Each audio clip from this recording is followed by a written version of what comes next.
दोस्तों, क्या आपको पता है कि डेविल एक समय में फरिश्ता हुआ करता था?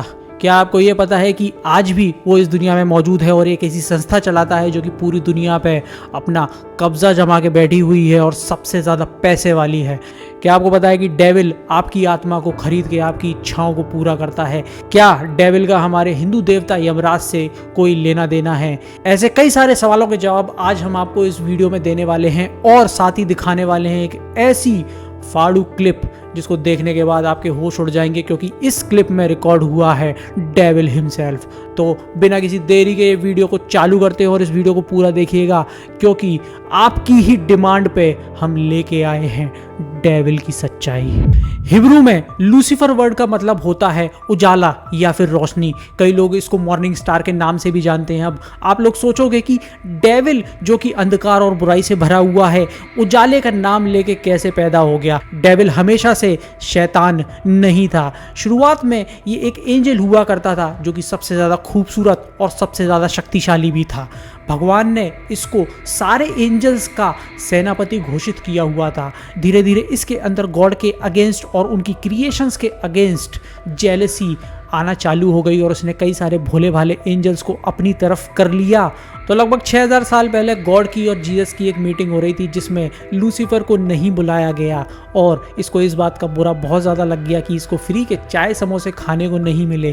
फ्री के चाय समोसे खाना किसको अच्छा नहीं लगता है? इस बात का इसने दिल पे इतना ज़्यादा बुरा मान लिया कि सारी चीज़ों के अगेंस्ट में ये खड़ा हो गया। जब गॉड को इसके बारे में पता चला, इसके प्लान्स के बारे में पता चला कि ये एंजल्स को भड़का रहा है, इसके पिछवाड़े पे लात मार के इसको स्वर्ग से नीचे ढकेल दिया गया। इसीलिए इसको फॉलन एंजल भी बाइबल में कहा जाता है। बाइबल यहाँ पे हम जो रेफर कर रहे हैं वो ओल्ड टेस्टिमनी है जो कि ज़्यादातर क्रिश्चियंस के द्वारा रेफर की जाती है। तो जब ये नीचे आया तो नीचे धरती पे नहीं रुका, ये घुस गया नर्क में और वहाँ पे ये बना नर्क का देवता।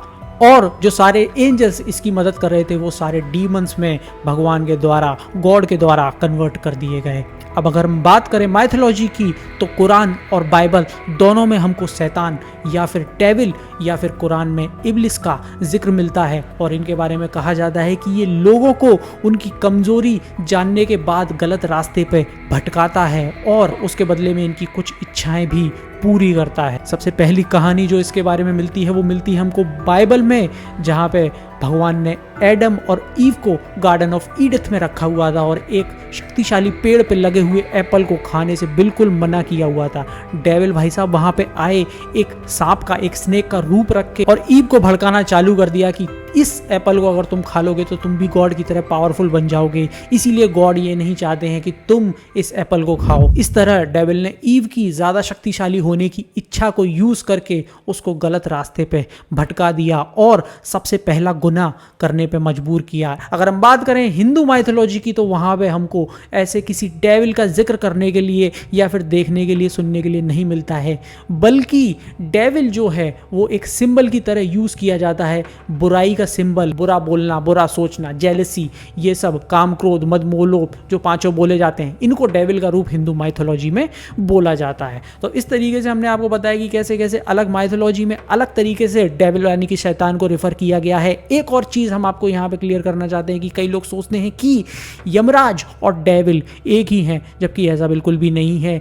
डेविल जो है उसको फॉलन एंजल माना जाता है जो कि पहले एक देवता हुआ करता था, बाद में अपने कृत्यों की वजह से उसको नर्क का राजा घोषित किया गया।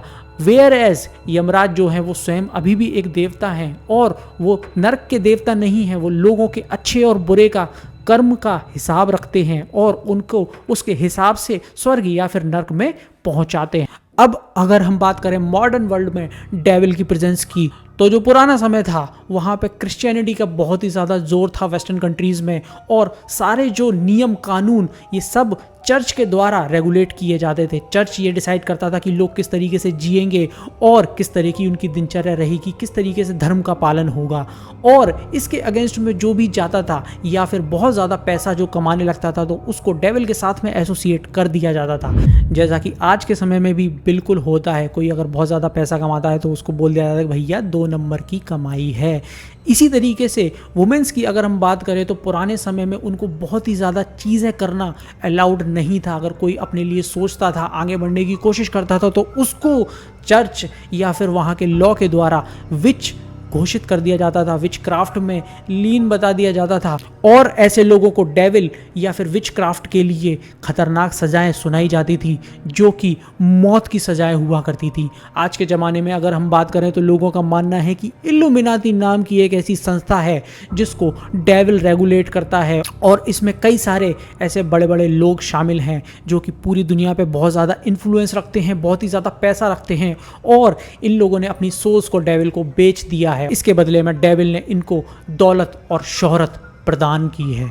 आपको अगर इल्यूमिनाती के बारे में और भी ज़्यादा जानना है तो इसके लिए हमने एक सेपरेट वीडियो अपने चैनल पे बना के पोस्ट किया हुआ है, आप वहां जाके देख सकते हो। अब इसके बाद में हम ये क्लिप आपको दिखाने वाले हैं जिसमें लोगों का कहना है कि डेविल हिमसेल्फ कैप्चर हुआ है। ये वीडियो है जकार्ता की। जिन लोगों को नहीं पता उनको हम बता देते हैं कि जकार्ता इंडोनेशिया की कैपिटल है। यहाँ पे एक दिन अचानक से आसमान से लोगों ने देखा कि एक पंखों वाला क्रीचर नीचे की तरफ आ रहा है, लेकिन तुरंत वहाँ से गायब हो जाता है। लोगों का कहना था कि ये डेविल है जो कि कैमरा में कैप्चर हुआ है, पर हमको लगता है कि जब नीचे तक आ ही गया था तो शॉपिंग मॉल से इसने शॉपिंग क्यों नहीं की। हो सकता है अपने पैसे हेल में भूल के आ गया हो। तो दोस्तों, आपको क्या लगता है, क्या डेविल आज भी इस दुनिया में मौजूद है और इस दुनिया पे अपना कब्जा जमाता जा रहा है? कमेंट करके हमको अपनी राय ज़रूर बताइएगा। मिलते हैं अगले वीडियो में। अपना प्यार हमारे लिए बनाए रखिए। चैनल को लाइक शेयर सब्सक्राइब करना ना भूलें।